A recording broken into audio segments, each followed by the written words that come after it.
All right, so Andalusia, are we ready? I don't know if I need this anymore.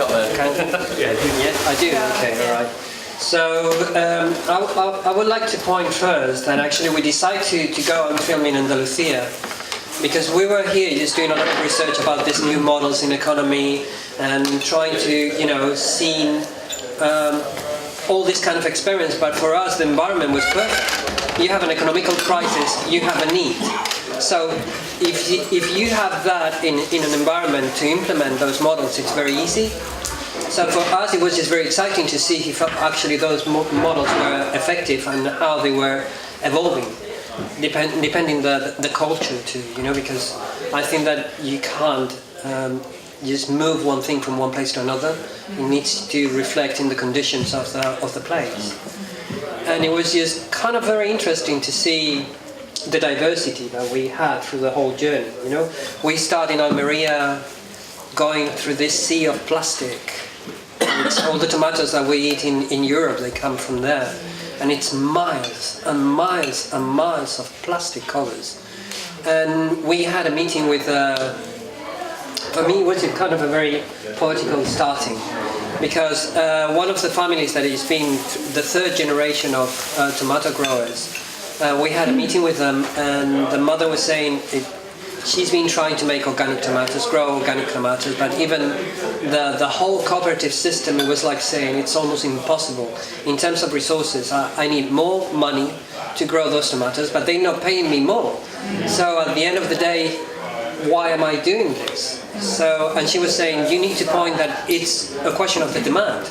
If you have more people asking for organic tomatoes, then maybe it will be worthy, but the market is not going to change if you don't have a change on the perspective of the demand.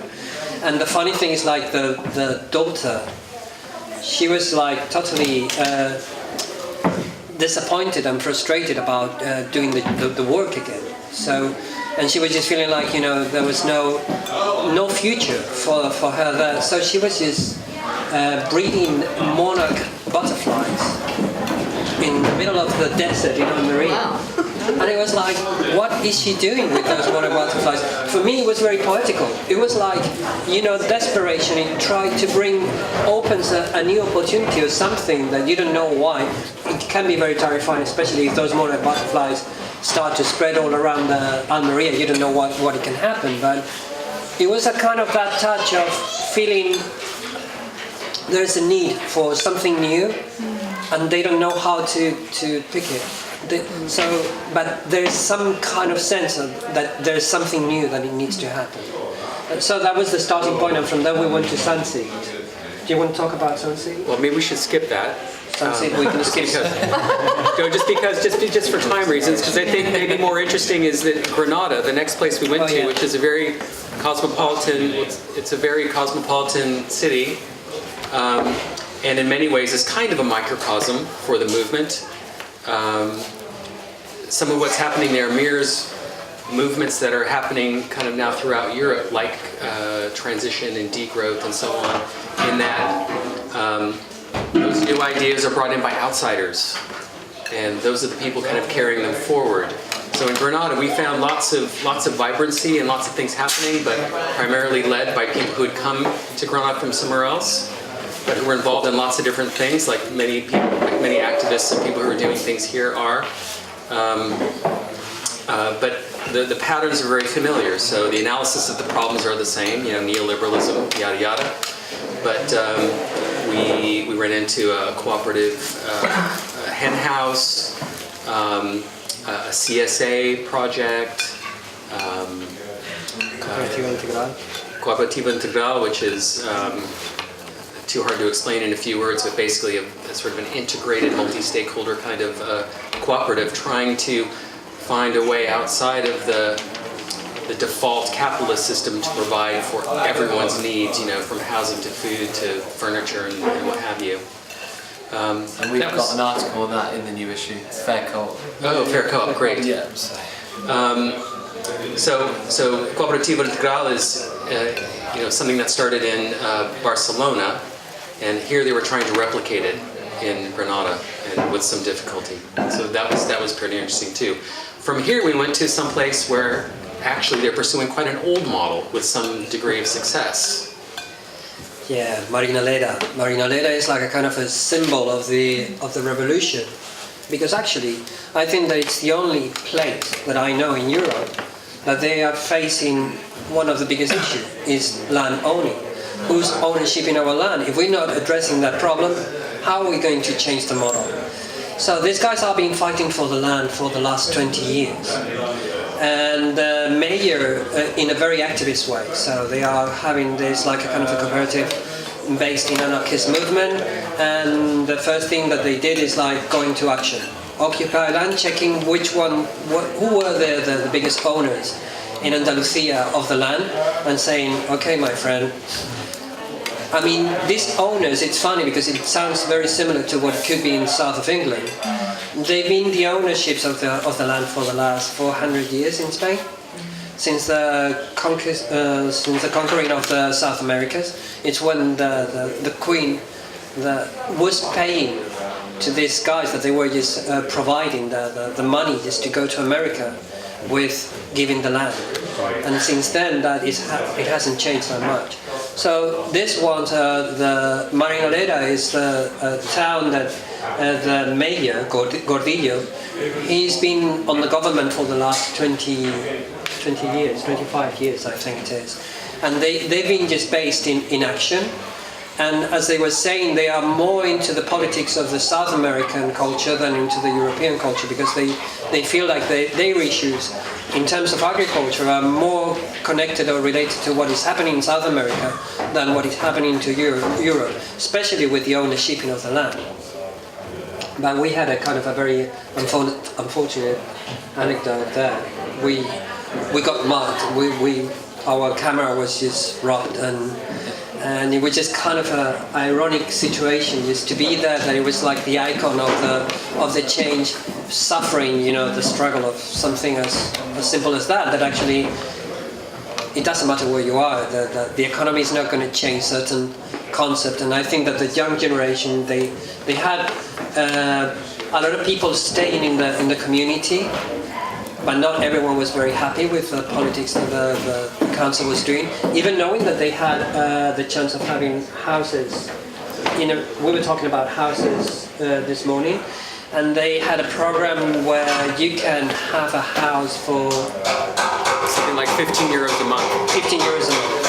So it's a similar kind of cooperative land trust model, and you can go in and self-finish the house, and that creates some equity for you, and you can pay your 15 euros a month rent.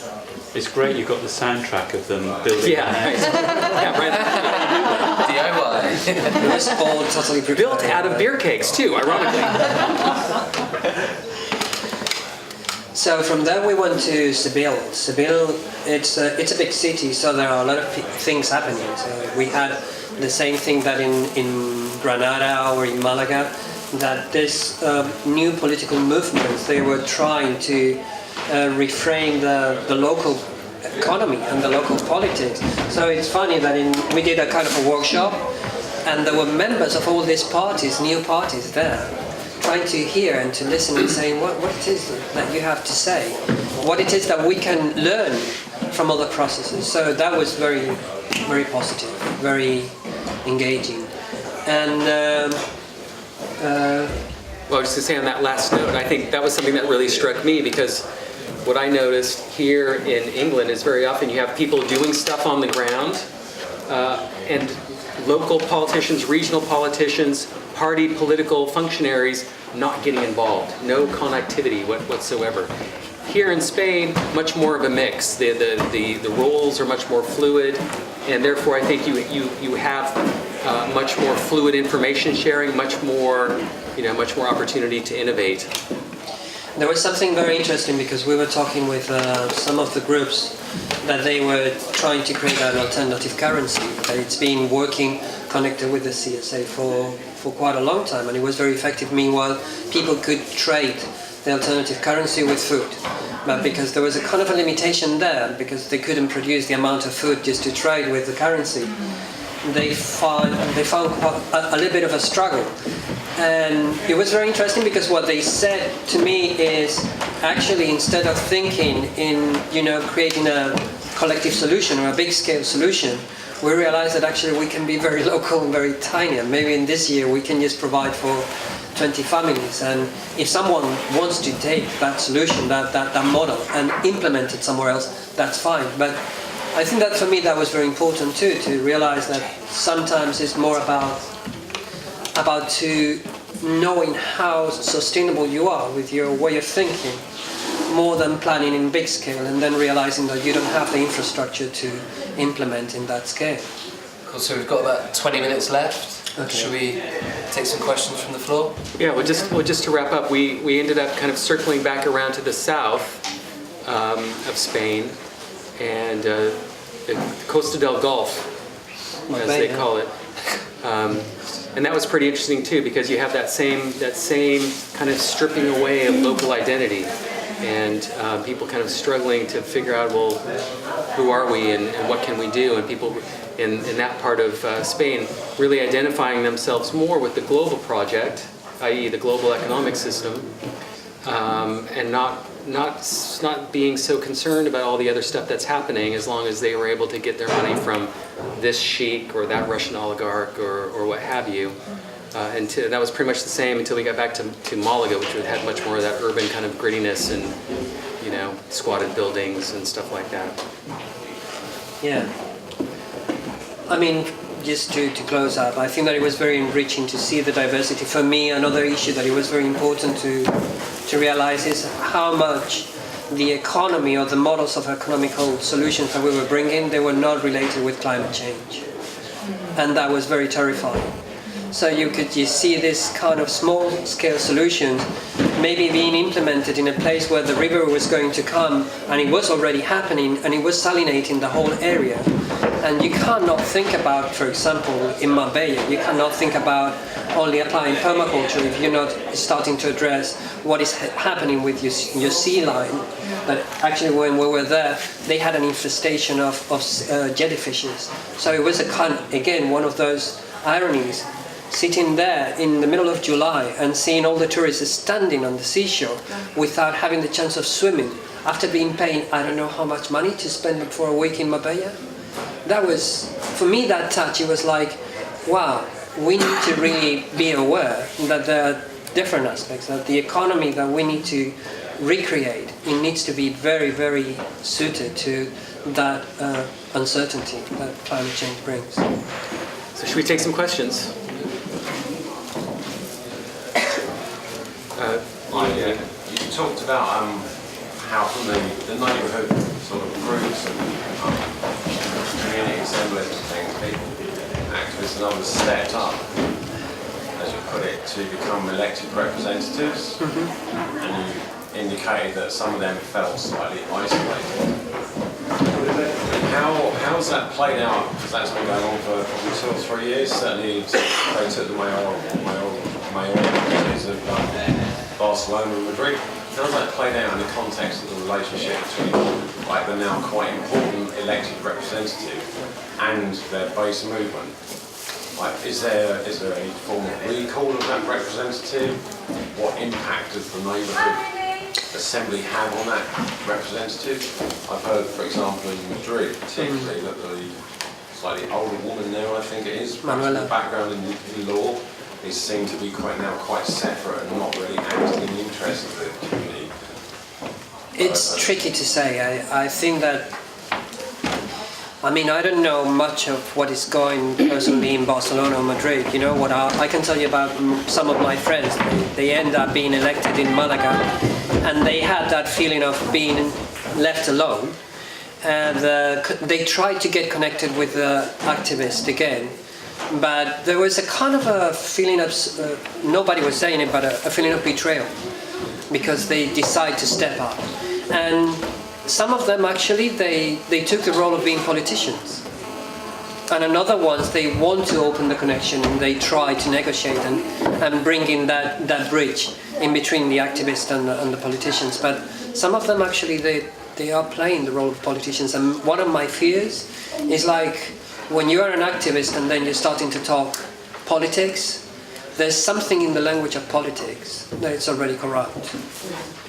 And then you can be easily infected by that language. Do you think also maybe it's just kind of the nature of the beast? If you're elected into a body, you sort of have to deal with other people who are also elected? Yeah, totally. Yeah.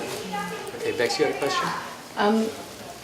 You said within 2 years, Podemos became so powerful in central government.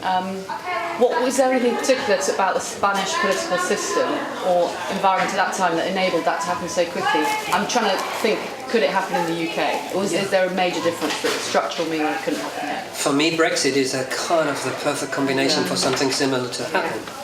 Actually, people were so frustrated, so disappointed that a group of leaders decide something and it was nothing related maybe with the majority, that I think that in that insatisfaction that you need and the feeling of the sufferer of just saying, I'm totally disempowered, that was what it triggered the action. I think that we have those conditions right now starting to happen. Is there proportional representation in Spain? There is, yeah. I think that's a big structural issue right there. So we don't have it here. I know that's one of the topics brought up by some of the people put it, like Caroline Lucas trying to put forward the idea of the... We've already had a referendum in 2011 already, so... Yeah, but it wasn't about proportional representation, it was, I can't remember what they called it, but it was some other ludicrous voting system that no one was going to vote for. STV, single transfer. Yeah, it wasn't about proportional representation, and I think we need to take it back to the politicians. So we couldn't have that change in 2 years here because we don't have PR. Is that fair to say? Well, anything's possible, but yeah, it wouldn't happen in the same way. It's not going to happen. I think it is interesting though looking then at the UK landscape. So there was someone like Jeremy Corbyn, who was a part of kind of like an old Labourite, and most of that's been mobilised by young people, but who don't have anybody from their own generation to vote for. And then you look at Podemos, who have been, quite consciously populist. The leader, did TV shows on YouTube sitting on a Harley Davidson motorbike. But one of the really effective things that I read, and it was a bit of a confessional after Podemos's polls started to dip, and they were saying that what worked the best, and this kind of like really is affirmative to me and my kind of political instincts, was that they had local working groups, local sales across the whole of Spain. And he actually said in this really confessional piece that they spent too much time worrying about the television and less about the grassroots local networks, and that was probably one of the reasons why the polls did start to dip. I think that, as you said, for me, you were pointing about if it is possible. I think that one of the things that it is possible here is diversity, political diversity. That I think that it's not a question of having Corbyn. I think that he's a good leader, but I think that it's the moment to create this kind of, regional parties, small identities that they are more independent and more reliable because they are close to you instead of just thinking in a politics that they're still playing in big scale. I don't think, maybe that's one of the things that for me was interesting in Spain. And it's true that, for example, what you were saying with Pablo is, for me personally, they are losing credit because they play too much politics. For me, they need to be more in the ground. They need to be just having more community-based actions. Because playing politics and being on TV is, for me, it's old school. It's something that should not even care about it. It's just more about being together and doing projects together. I think John is next. You mentioned that it sounds from your description that the whole movement came out of a lot of people losing their homes. Yeah.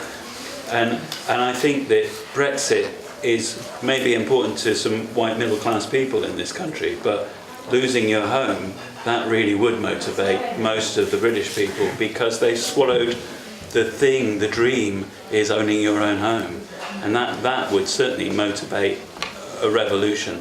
And I think that every government here understands that, because they're selling this line. And what they're selling is, they're selling the council houses, and they're selling the social housing, they're selling the housing association houses now. And they're wise to that great con that they perpetuate. I'm not sure Brexit is the thing that's going to revolutionise this country. Not. I mean, I work within a community. I was shocked by the number of what I would term working class people who voted Brexit, voted to leave. It's not it's not a great groundswell that is going to happen from that, I don't think. But I'm interested in the fact it was the housing, and I'm also interested in hearing about how the difference happened when people became politically motivated. I'm spend a lot of time trying to encourage people to stand for an election in wherever I am, and there's a lot of very useful stuff you can do. But it is interesting how people change their feeling towards you quite quickly, as you suddenly are taking on a role rather than that. And I think the basis of that is keeping your grassroots connection, keeping in the community. I think it's very easy to say that from a perspective where we're quite middle class and things, but when you have everything stripped away from you and you are evicted and you're on the streets, you're totally demoralised. You have nothing. Where is there to fight from? Where is there to depend on? Yes, you can say you have a community, but where does that start when you haven't got a roof over your head, when you haven't got any possessions, when you haven't got a bank account? And that is the reality for a lot of people in this country right now, and it's growing. No, what I'm saying is that it won't be Brexit that motivates people to stand up. It will be exactly that. Saying losing your house, that's exactly the point I thought I was making. Oh, right. How did you hear it differently? I'm really sorry, because I'm a politician. No. Sorry, perhaps I misunderstood what you were saying. But I mean, that exact thing is happening to me now. I used to work in a job where my house was supplied for the National Trust, which was eroded away. I went into private accommodation. I've lived in it for 18 years. Now my landlord is kicking me out because he knows he can get so much more money for it. Where am I going to live if I want to carry on playing this game? I'm not up to the same standard of working that I was 35 years ago. So I carry on playing the game, or I say, right, I'm going to live in a van, or I'm going to form some community. But I can't say that I don't feel demoralised. I'm like, wow. Yeah. What happens now? What happens now? And I'm in a fortunate position that I still have got my health. I still have, I'm not so demoralised that I won't fight for what I believe is justice, but it's not so easy for some people. It's not so easy. That's why I think that the blue tide in Spain was so supportive, because when you were going to be evicted, there were 20-25 people on the front of your door saying, no way, you're not coming through this door. And then just to feel that support, that makes you change politically, and that makes you engage, because actually you see that even if you need a representative in law just to support you in the case, you're going to have someone in there that is going to support you. Yeah. So I interviewed Marina Citroen, who's an American activist who's worked in Argentina since the sovereign debt crisis in 2001, so lots of people lost their jobs, lots of people lost their houses. And again, with the foreclosure movement in the US, what was the most effective thing was let's have a barbecue, invite everybody. Who's losing their house this week? Okay, we're going to support you. So they used just this kind of neighbourhood level organising, really simple stuff, to get people together around food, find out what the problem was and how they could, be there when the foreclosures would turn up. Food is a great organising tool. Yeah. I was going to say that, we have had experiences of things like this in the UK. If you go back to the community charge or the poll tax in 1991, particularly in places like Scotland, less so in England and Wales, but to an extent there, you did have people coming together collectively to resist the collection of the community charge, which effectively ultimately meant sending a bailiff to seize people's property. Particularly in Scotland, you would get sometimes hundreds of people, your neighbours, in the street, in front of the door, stopping the bailiffs and the police. And of course, eventually, the poll tax in this country was beaten. Perhaps the maturity of the British ruling class is that they saw that they were going to lose that one, so they reacted in time by ditching a then very successful Prime Minister in favour of someone else. So they were seen in a way to give in, but they maintained their overall authority. I think in Spain, particularly at the moment, the ruling classes that have existed since Franco through the two main parties have not been able to react in quite the same different way to the challenges, and in fact are increasingly caught out along the lines of patronage and corruption. They don't seem to learn any lessons there, which makes it more interesting. But I think here, our ruling class isn't that stupid. Look how they reacted to Brexit. The Tories are in utter disarray. Within a couple of weeks, you've got a new Tory government sweeping all before it, and the opposition tearing itself apart. Bit of a problem you've got. Time check, anyone have a watch? Yeah, no, we're falling to time, but we're not landing on a bit of a problem, so you've got a job to turn up. All right, what's the solution? We want answers. Let's gather together. Let's do things. Well, whatever the solution's going to be here, I think it's fair to say it's not going to look the same way as in Spain. I think there are some things from the Spanish experience that can help to inform how we might go about things. I'll let you decide what they are. I think for me, I really was attracted to those sort of regional and municipal political identities. You know, like whether they were independent platforms or whatever. You know, Ganemos, Aurora Madrid, what have you, that allowed people in their regions to vote outside of their former political identities. And that's something that I think could be very interesting here. Also the grassroots involvement of political actors and maybe some other things too. But whatever happens here is going to happen in a different way.